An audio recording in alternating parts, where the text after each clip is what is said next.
It's the top 5 token commanders. 5, 4, 3, 2, 1. Welcome back to Commander Countdown. This is the series where we ask the community a series of Commander questions and share those questions with you. And today we're going to be talking about the best token-themed commanders. And thanks to our sponsor, EDHRec, we will also be going over a deck tech that matches the theme of today's episode. Before we get into the community's top 5 token-generating commanders, Veggie, what is your honorable mention that you think should have made the list but didn't? I went with Adrix and Nev Twin Casters. This is a 4 mana, 2 a green and a blue for 2/2 ward 2, thank God. If one or more tokens would be created under your control, twice that many of those tokens are created instead. So just doubling season on a stick?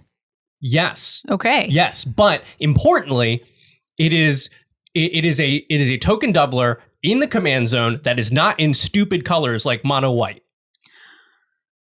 We're about to have a fight here on our show.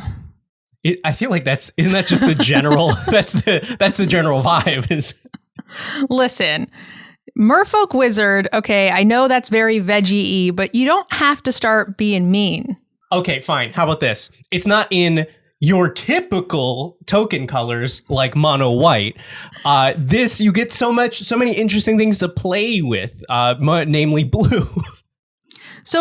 So you're giving blue the benefit of, whatever, but really it's the green that's doubling the tokens. But the ward 2 is what the blue is doing. The blue is not bringing anything to the conversation here. But I agree. But you just want to play wizards. Yes, I just want it to have blue in it because spoilers, we're probably not going to have anything else in the entire list with blue in it because blue is not typically associated with token strategies, and certainly not on the commander. And I like it when colors break the mold and you get to do a thing that's not in the normal colors, but I just think the shade for white was unnecessary, so I had to fight back a little bit. It's a little necessary. This is exactly what I would want out of a token commander. It's very flexible. You can build it in whatever way you want. I thought you were just going to say blue. It's it is very blue.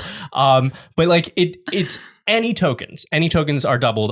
Some doublers are a little more specific. This one you could do creatures, or you could do clues or treasures or food, or it's weirder stuff. Sure, rolls. I don't know. And then you have the nice ward 2 because this is a very killable commander. It's a 2/2 and it has a big ability that does not impact the board immediately, so people will just shoot it down. Yeah, it's easy to kill, certainly. I do like that it breaks the mold, and I'm excited to see you play some creatures. I didn't say that. All right, let's move on to my honorable mention, and you guys might have seen it on Monday. I played Lathril Blade of the Elves. I'm going to read this because I need to. 4 mana for a 2/3 with Menace. When it deals combat damage to a player, create that many 1/1 elf warrior creature tokens. You can tap it and 10 untapped elves you control to make each opponent lose 10 life. And that's it. Yep. This seems like a great card, and I could not imagine there would be more text on there because this is already a lot of very, very powerful things. That's what I thought. Yes. But you can also gain 10 life, and if you guys saw last Monday's episode, if you haven't, you should. But if you have, you'll know I might have forgotten to gain life, and it might have been relevant. Let's just say it drastically changes the outcome of the game, I think. Which, if anything, is a testament to how strong this card is. Because all of these pieces are really powerful, making a bunch of elves or just tending the table, and then also saving yourself a quarter of your life. Yes, this was my first time playing this commander. I'm really excited to play it again, especially having a better feel for the types of things that this deck can do. It's definitely something I'm going to keep sleeved up. I am really excited. I know this is a popular commander, and for those of you who are not as new as I am to the format, you're old news here, probably seen it a billion times and you probably hate it, but I think this is a really cool commander and I'm excited about it. It is surprisingly flexible as well, which I like because, of course, you could do elves. Easy. But it does all the work for you. It makes all of the elves that you would need for it, so you could build it in a bunch of different ways, or you could just like lean into the value of, the tokens that it's generating, or you could like Voltron it and just stick a bunch of big equipment and auras on it, so you're hitting as hard as possible and generating a bunch of tokens every hit. It's a great card. You should read it all the way through more than once before shuffling it up. I feel like it's their fault. It's Wizards' fault. They put the gain 10 life on the very bottom. It is the last line on the card. I do that in Limited a lot too, with cards that say scry 1 at the end of all of the things that you do. I just forget the scry all the time. Yeah. I just forget the reach, which is usually the first thing on the card. All right. Well, that's enough about us and our honorable mentions. Let's go ahead and talk about the votes from the community. So coming in at number 5, we have Jetmir. Whoa, what happened to my mouth? Jetmir, Nexus of Revels. I was so scared of this card, I could not say the name. It's 1, a red, a green, and a white for a 5/4. Creatures you control get +1/+0 and have vigilance. As long as you control 3 or more creatures, they get an additional +1/+0 and trample if you have 6 or more creatures, and an additional +1/+0 and double strike as long as you control 9 or more creatures. I played against this a ton in Limited, and it was an absolute bomb in a format where you couldn't control what you were getting. Imagine having a preset 99 where you can just make it perfect and have everything interact with this card. That is a lot of stats, and it impacts the board the turn it comes down, because you cast it and all of those tokens are immediately buffed and you get to do the thing. Yes. That's some scary stuff. You have like super overrun at your disposal whenever you want it. And you like, what do you lose if somebody tries to to deal with it? You're like, oh no, my 5 tokens that you've destroyed that. Darn, I guess I will in one turn make another 10 tokens, and now you either like board wipe again, and I still haven't cast my commander, or you die on my turn. And all of these colors have access to some reasonable tokens. There's Selesnya, which is the classic. And there's also like Krenko type goblin generators, things that are going to be pumping out a ton of tokens in red. It's pretty cheap on its own, 4 mana for a 5/4 that's going to be doing some heavy work. I definitely think this deserves a spot on the top 5. Yeah. Interesting that this was included for token commanders, because like it doesn't say token anywhere on the card. It's certainly a way that you can build it, and probably one of the better ways to do it, but it is just a very powerful effect that happens to lend itself well to if you happen to be playing tokens. That's my favorite thing about the top 5, is that I think we did this with top 5 demons. What was it? Where Scarab God shouldn't have been on the list. Zombies. Yeah, it was zombies. That's right. And it works really well with it, even though Scarab God doesn't say it is a zombie. I like when you can sort of point out commanders that play very well with a particular synergy, even though they weren't necessarily created with only that in mind. Mm-hmm. All right, so that wraps up number 5. Let's go ahead and move on to the community's number 4. This is Rhys the Redeemed, a commander classic. It is 1 mana, a Selesnya hybrid. For a 1/1, you can pay 2 and a hybrid, tap, create a 1/1 green and white elf creature token, or you can pay 4 and 2 hybrid. For each creature token you control, create a token that is a copy of that creature. The 1 mana commanders tend to not have a huge impact early, but this is going to be pumping out a lot of tokens. I think this is really cool, and I'm more interested in decks like this to play like Llanowar Elves and things early, build up a good mana base, and then play this and immediately use some of the abilities as soon as you can. But I will say the thing that makes me not super excited about this commander is that it's a tap ability. I want to be able to use a lot of them right away. I don't know. I like that it's a tap ability because you're getting it on the board early, and then just like you happen to leave this up. So somebody has to... It's a different kind of threat. If you get like Mondrak on the board, people kind of have to answer it immediately, right? Because that is just an ongoing effect. They know,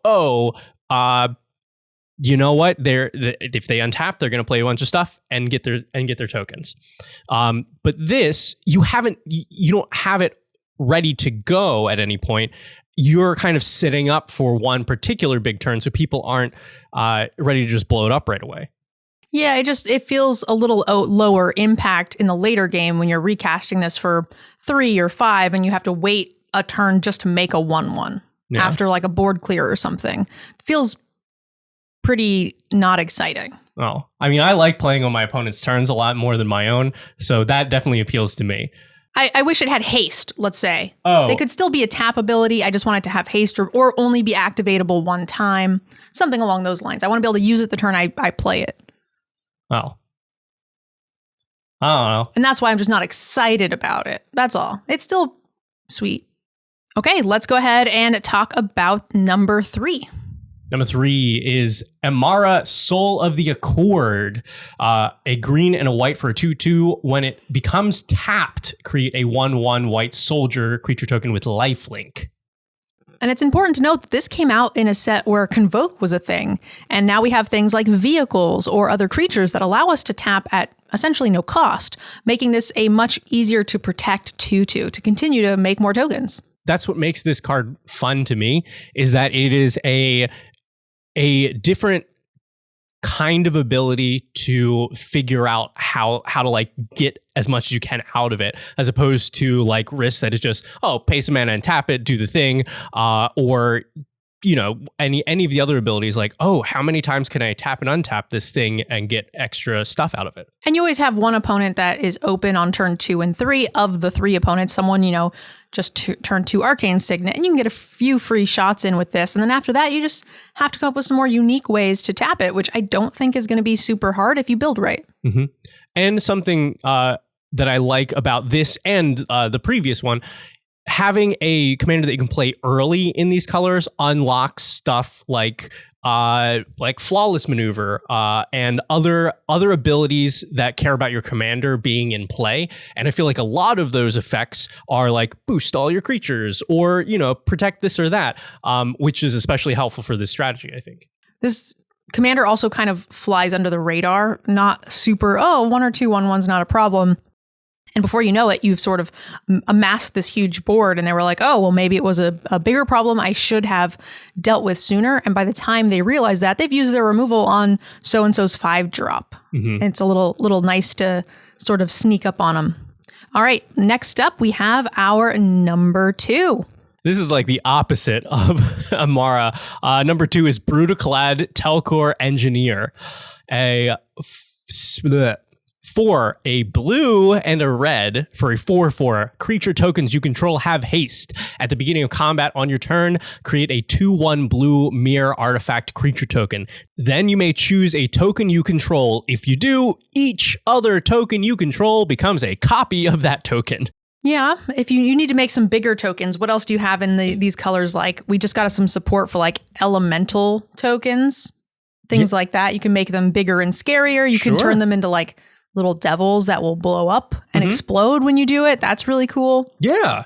And like that's the dream, right? Is you go wide with a bunch of little tiny tokens and then you turn them into something massive. But as long as there's something marginally better than like the little 1/1s that you've pumped out, then you still get good value out of it because it's all of your stuff turning into that 2/1. Well, you're 2/1, but I mean, I'm assuming that you've also, before playing this, made a bunch of tokens, and it does not specify creature token. So like all the treasures that you made, all the clues that you've made, all of those then can become creatures. Yeah, that is really cool. The other thing too is that you have spells that create token copies of creatures, and then you can then make all of your tokens become copies of that. Mm-hmm. So you can give yourself, something very big and scary, get a 6/6 copy of a thing, and then turn your 10 tokens into those. Right. Conveniently in blue, that effect is most often found, and why I like a little blue in my token decks. I will say, this is maybe will shock you, but between this and the last 2, Rhys and Amara, this is the one I'm the most excited about. I would want to play this. Yeah, this is big things. It's really cool. I think it's very flexible, and I want to make a bunch of tokens, and I want to do it in a high impact way. I don't really like the Rhys strategy to it. Yeah, this also, it does the thing the turn it comes down, because you have that combat trigger for all the stuff you've already been putting out. And it even gives the one thing it makes haste. So being able to use it the turn it comes out is relevant? For an effect like this, I'd also like to have this ability. If it were, say, like pay 6 mana and tap to use it, I'd like it in that case as well. All right. Let's go ahead and move on to the number 1 pick, which you guys have decided by quite a bit. This got the most votes, not particularly close. Boring. It's Krenko Mob Boss. You already know. It's 4 mana. It's a 3/3. You tap it. You make X 1/1 red goblin creature tokens, where X is the number of goblins you control. It's not boring. It's great. One of my first decks as a kid was goblins. I still have legacy goblins built to this day. And I did play Krenko on Decked Out. You guys can check that out on episode 12. And I did some sweet stuff. It was great. How can you say it was boring? I don't know. I think it was so exciting. I almost beat the insanely decked out slivers, which had to top deck on me. It was so cool. I guess my argument is not whether or not Krenko himself is boring or not. He's still boring, but I don't know. This is It's not blue. What's the... If this was the same card, just blue and a red. This is the Scarab God all over again. This is not a token-themed commander. This is a goblin-themed commander. Yes, it makes a bunch of tokens, but that's not the part that you're concerned about. You're concerned that they are goblins. Why do you just like to poop on people's parades? I only like to poop on their parades if it is a deck you've played on the show. The card is very good. We all know this. Probably the most popular mono red commander of all time. It gets the job done by itself. It makes you your own goblin creature token army. And goblin decks love to have a bunch of disposable little 1/1s. Yeah. But I think the thing that I discussed for a bunch of these was like, I think it's really fun when you have a token theme commander that is flexible. There's a bunch of different ways that you can build it. And this, nobody's building Krenko different than anybody else. It's put the goblins in, do the goblin thing. If you know what, if any of you out there have a unique Krenko Mob Boss token build, let me know, because I have never seen one. Hi, what? All your blue decks just say counter. No, and you eventually... They run like one counter. I just save it for you. I will not murder Veggie. And now that we've finished with your top 5, let's go ahead and move on to the deck tech portion. Today, we have a deck submitted by one of our patrons, and thanks to our sponsor, EDHRec, we're going to go ahead and do a full deck tech and maybe make some changes. Today's deck list was submitted by our patron Randy, and it is one of the most popular token commanders out there, Chatterfang Squirrel General.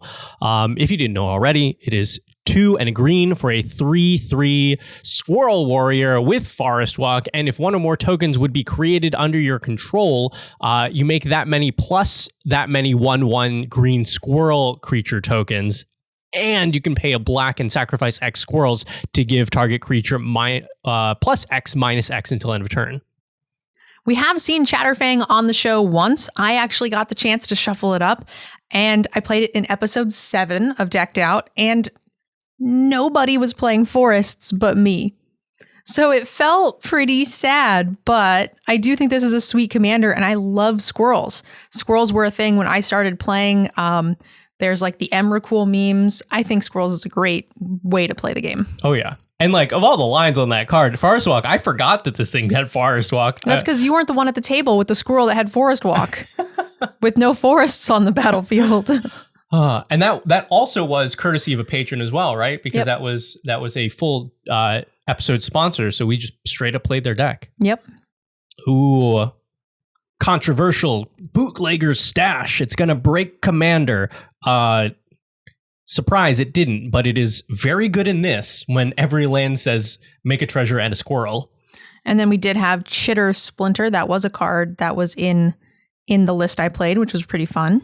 This must be a very high power Chatterfang list because we're seeing a lot of 0 mana rocks. Pretty much everything you can play: Chrome Mox, Jeweled Lotus, Mana Crypt, Mox Diamond, and this commander can be played at a very high level because of certain combos, which I'm sure we will see in a moment. Yeah, and you've got Skull Clamp, which is good with all the little squirrels. You get to draw some cards. Mm-hmm. I wasn't expecting to see some of this. The Beladros Witherbloom. I'm sure you can use the pests in a lot of the same game plans as what you're using your squirrels for. So it's pretty neat. Yeah, that's interesting because there's that light synergy of, oh, okay, cool. When it makes a pest, I'll also get a squirrel. But that's not that much. But maybe there's some fun things you're doing with that big untap. There's a Blightsteel?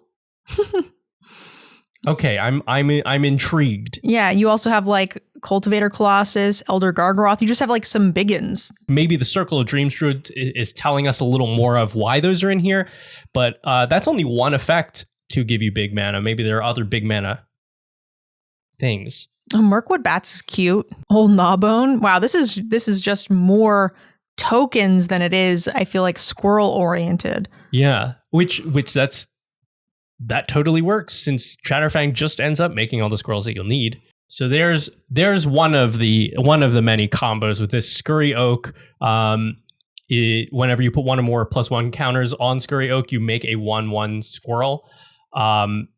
That combos with Ivy Lane Denizen, I believe is the card. We'll see it in a second, I'm sure. Which makes you infinite squirrels and counters on it, and then with Chatterfang gives you double infinite squirrels. Well, I think these are in alphabetical, so we would have already seen it, right? Oh, okay. Scoot Swarms are tokens. I like saying scoots. What is the Venerated Rot Priest in here for? Just an annoying thing when your opponents are trying to touch your stuff? I wonder if it is also a combo piece, if we were going to see some sort of spell or something that targets all of your creatures, and then you just insta poison the table. But yeah, I don't know if it is. I don't know if to me it's worth having just for the base effect. Yeah, some other high power cards here. Carpet of Flowers. We've got all the doublers: Doubling Season, Parallel Lives.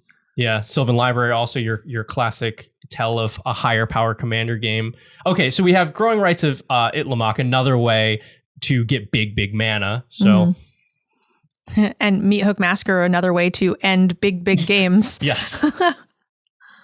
So so far it looks like they're taking a two less common approaches to this. They're not going full in on squirrels. They're going tokens in general and big mana. Taller, yeah, much taller than we would normally see this type of build. Yeah. The instance, some strong ones, maybe a little light, although I feel maybe I just say that on all of these decks, because these are some very good spells. Yeah, but we had Meat Hook Massacre and stuff like that. You have to sort of take those things into consideration a little bit at least. Yeah, because that counts as a board clear. It's just not in the instants and sorceries block. Lands. Oh, yes. There was no Squirrel's Nest. There's no Squirrel's Nest. That's interesting because this is clearly they're going all out on power level and minus 1 point for flavor. Right. Both Squirrel Nest, hilarious and awesome and classic card, and no Squirrel Nest Earthcraft combo. Gonna cry.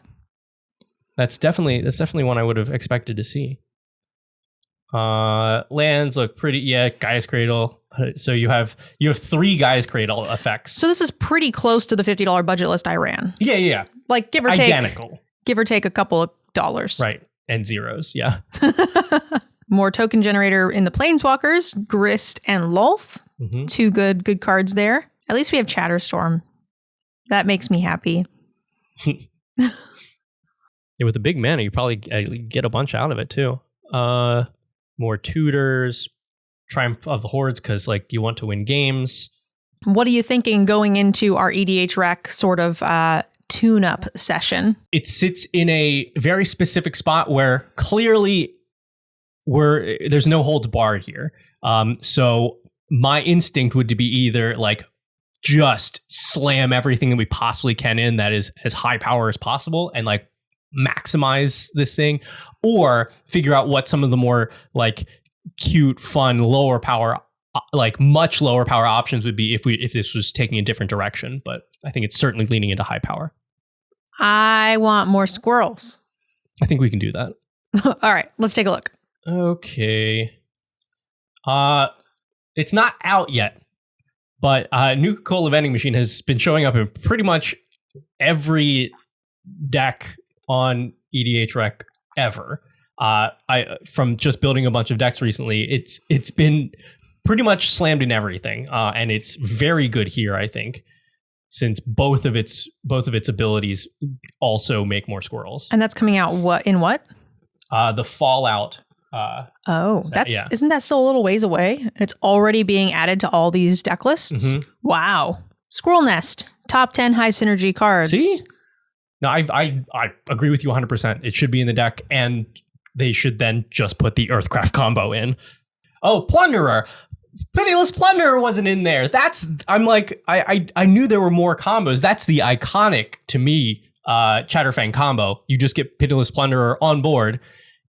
You sacrifice a squirrel to Chatterfang's ability. Make a treasure, make the squirrel. The treasure then pays for the ability again. So you can kill everything on the table.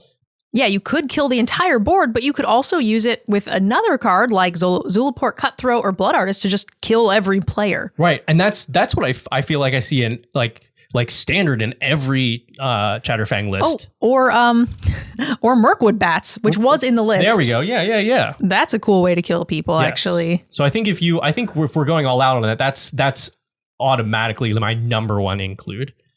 Well, number 2. Squirrel's Nest. Well, number 3 then, because if we're going Squirrel's Nest, we're going Earthcraft. Jaheira here would be an excellent ad, turning all of your squirrels into mana dorks, and you're making a million other tokens too in the deck already. So like that's very big for me. It looks like most of this stuff was in there. Commander or Planeswalker wise, we did see 2. I'm always interested to see what Planeswalkers synergize with what this deck is trying to do. Sure. Nissa. That makes sense for the overrun effect. Yeah. She's scary. Yeah, I don't think I'm super wild about any of these. And there was 2, and we don't need a ton of Planeswalkers. It's just some decks usually have none, and I feel like it's a really cool include when a Planeswalker synergizes with the deck versus when it's just kind of shoved in there because it's generically powerful. Yeah. And I like it when we have sort of token synergies. Mm-hmm. Bastion of Remembrance, also a combo piece. Yeah. If you have, the Pitiless Plunderer and Commander. My stuff never has combos. Earthcraft. If it does, I don't know it. How are only 16% of you running Earthcraft in your Chatterfang decks? Because not everybody likes combos. But I mean, you don't have to combo it though. The card itself turns all of your creatures into kind of mana dorks. It's also $100 card. I mean, could that be it? In my experience, the chatter fans will go all out on their decks. But I guess it does lend itself pretty well to budget builds as well. I'm still surprised that it's this low, even with that price tag. I don't run a lot of $100 cards. And I think there's a lot of people who are just like tokens, and there are a lot of people who also just like squirrels. So I would venture that the 16% of decks are the mean people that are trying to build crazy Chatterfang, and the rest of us are just hanging out, man. I don't know. I bet you that Jeweled Lotus percent is pretty high. We did see a lot of mana rocks and stuff, but let's check out the artifacts just in case there's a non-mana thing that we might be interested in. Yeah, because there's some other big combo pieces here that could be in there. Not everybody wants to play combos. But you got to go one way or the other, because there were combos. There was not a lot. You kept saying you thought you were going to find them, and you didn't. That's true. Maybe this is comboless. Big squirrels, which I respect. I don't know though, because if you're running a bunch of high power cards, at a certain point, I don't know where I draw the line of all right, I'm just going to play everything. and everything being Ashnod's Altar, and I'm sure Phyrexian Altar, which will be down here in a moment. So let's put in Squirrel Nest and Coat of Arms. What a classic. Coat of Arms will get you messed up in Commander these days, though, because all it takes is one other deck that uses it on the table, and this happened. This happened on the show. It did. We played with Dana Fisher, and she had elves that had Coat of Arms, and we had dragons, wizard, and unicorns. And Coat of Arms came out, and there was a lot of math. Mm-hmm. So yes, it will get you messed up. But if you're the only one that really cares, then yeah, that's okay. All right, Veggie, I think we've gone over most of the pieces. So what would you like to see added or changed with the deck list? And then give it a 1 to 10 score on the Veggie scale, whether that includes power, synergy, flavor, the Veggie scale. Okay. I will say with this preface, if this is specifically built to be combo-less Chatterfang, no changes. I really respect that because everybody combos Chatterfang. Everybody combos Chatterfang, even at a budget level, because it combos with commons and uncommons. But if the challenge was like, oh, I want to make this as powerful as possible without comboing out, I think that's a really cool idea, and do that. If it's not, lean into the combos. That's why people like this commander so much, is you get just this wide range. Throw in your Squirrel's Nest Earthcraft, put in the Ivy Lane Denizen to combo with your Scurry Oak, put in definitely Pitiless Plunderer for those free wins. Free wins. Squirrels are definitely my style. They're funny, they're fun, they're good. I'm going to give this an 8 out of 10 on the Veggie scale. And if it's as is, and if this is specifically combo-less Chatterfang, I know who would do that, Amy. If it is combo-less Chatterfang, then I will give it a 9.5 out of 10 on the Veggie scale. Wow, that's the highest Veggie score of all time. Mm-hmm. Okay, for the Nerd Girl scale, more squirrels, please. I like the commander. I respect the choice. I like high-powered cards without combos. I like that as well, and also respect it. But there should be some more squirrels. You can have Old Gnawbone and a Squirrel's Nest. Nurgle, not everybody remembers Odyssey, you know. I'm old. I played a lot of Squirrel's Nest in my home brews, even in not squirrel decks, because I was bad at Magic as a small child. So put it in. That's my only request. And maybe some other things. I liked Pitiless Plunderer. I don't mind like Plunderer plus like, Blood Artist sort of combo. I guess that's okay. You can respond to one or something, respond to the Pitiless Plunderer by killing the commander. At least you have some interaction there that's not too tough to deal with. But for the most part, I like it how it is. Add some more squirrels, but as is, I'm going to give it a 6. All right. Thanks again, Randy, for submitting this list for us to take a look at on Commander Countdown. And don't forget, everybody, that is a thing that you can do if you are a patron of ours. And you need to let me know if this is combo-less Chatterfang. I need to know. And a big thank you to the sponsor of Commander Countdown, EDHRec, the #1 deck building site for you guys to find all the synergies to match your budget and style. And don't forget, if you disagreed with what was on this list here, then vote. The link is right down below in the description, and we will always be updating with new topics that we'll be discussing, so we need you to contribute. That is all for today. We'll see you next time on Commander Countdown.